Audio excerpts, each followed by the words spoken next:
इसलिए देखिए, भगवान जब कुछ एक्टिंग करते हैं या कुछ अपना प्रदर्शन करते हैं तो वो एक सदा के लिए क्या हो जाता है, ट्रेडमार्क। इसलिए मूवी की, पिक्चर की स्टोरी इसके सिवा कोई सोच ही नहीं सकता। उसमें हीरो हीरोइन और विलन होना ही चाहिए। आप कोई भी पिक्चर लाके बताओ इसमें हीरो हीरोइन और विलन नहीं है तो पिक्चर बन ही नहीं सकता, क्योंकि ट्रेडमार्क किसने सेट किया है, भगवान ने, है ना। यद यद आचर्य शिष्टः तत् एवेतो रजनः सहयत प्रमाणम कुरते लोकस्तद अनुवर्तते, भगवान ने बोला है कि मैंने प्रमाण में इस्टेब्लिश करता हूँ, कॉमन लोग क्या करते हैं उसको फॉलो। तो सारे डायरेक्टर किसको फॉलो करते हैं, है ना। स्क्रिप्ट किसने लिखी थी, भगवान राम ने, रामायण की, है ना, जिसको वाल्मीकि ने क्या किया, लिखित स्वरूप में लाया, है ना। तो अभी फिर बोले देखो अभी क्या है, तो अभी जब तक हीरोइन को लेके नहीं जाएगा विलन, तब तक फिर क्या नहीं होगा, तो आपको जाना पड़ेगा, है ना।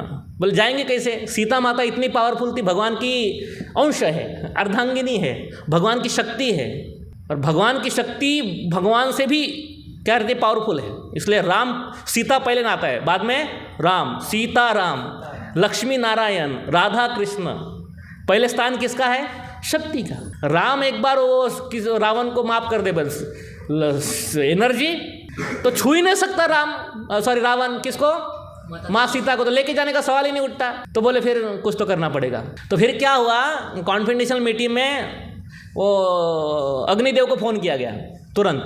किसको फ़ोन किया गया है, अग्निदेव। तुरंत से पहले आओ। अग्निदेव प्रकट हो गए, बोले माँ सीता बोली मेरे को थोड़ा सा 1 साल के लिए आपके घर में ना रूम चाहिए भाड़े से मीन्स मुझे आप लेके जाइए। तुरंत आप नासिक जाएंगे तो वहाँ पे कुंड है, 2 कुंड, जहाँ से अग्निदेव प्रकट हुए। तो वहाँ से फिर अग्निदेव को लेके गए, कौन, माँ सीता को ओरिजिनल। और अग्निदेव आते समय एक माया सीता लेके आए थे, परछाई। भाई माया सीता कौन है, एक सती स्त्री थी ये, है ना।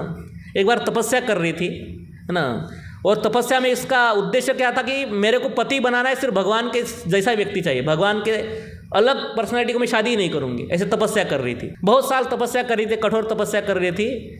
ऊपर से रावण जा रहा था, देख लिया अकेली है ना। इसको रावण की मेंटेलिटी क्या थी, है ना, सब माल अपने बाप का, बराबरी उठाओ, ये रावण की मेंटेलिटी थी, बराबरी की, है ना। मैं ही मालिक हूँ, मैं ही कंट्रोलर हूँ, मैं ही क्या भोगता हूँ, एंजॉयर हूँ। ये किसकी मानसिकता थी, तो बोले यही अपनी प्रॉपर्टी है, गया उठाने के लिए। पर वो साधारण स्त्री नहीं थी, क्या थी, सती स्त्री थी वो देखी कि अभी क्या है, अबला स्त्री है, ये तो अभी अपनी मर्यादा को क्या कर रहा है, उल्लंघन कर रहा है। तो उसके पहले उसने खुद को जला दिया। किसने, अपने पावर से, शक्ति से जला दिया। और उसके पहले बोला कि किसी भी स्त्री को इसके आगे आप फोर्सफुली अगर उसको क्या करोगे, अप्रोच करोगे, उससे विवाह करने का या उससे संबंध बनाने का प्रयास करोगे तो तुम भी जल जाओगे। ऐसा बोल के वो क्या हो गई, अग्नि में किसके पास थी वो, फिर अग्नि में गई मीन्स किसके पास थी वो, अग्निदेव के पास थी, डुप्लीकेट सीता ये वाली, है ना। तो फिर अग्निदेव ने देखा, परम्यूटेशन कॉम्बिनेशन लगाया कि इसका भी बदला चुकाना बाकी है। किसका, ये सती का। इसको भी किसके कारण मरना पड़ा था, रावण के कारण। तो अच्छा है मौका, तो रिप्लेस मार दिया। ओरिजिनल को लेके गया, किसको लाया, डुप्लीकेट। कॉज होना चाहिए ना, सर्व कारण होना चाहिए लीला सर्व कारण होना चाहिए, हर कारण के पीछे कारण होना चाहिए। तो इसलिए डुप्लीकेट सीता को रख दिया वहाँ पे, है ना। ये किसको बात पता नहीं थी, लक्ष्मण को पता नहीं थी। और फिर वहाँ पे रावण आया और रावण उठा के लेके गया किसको,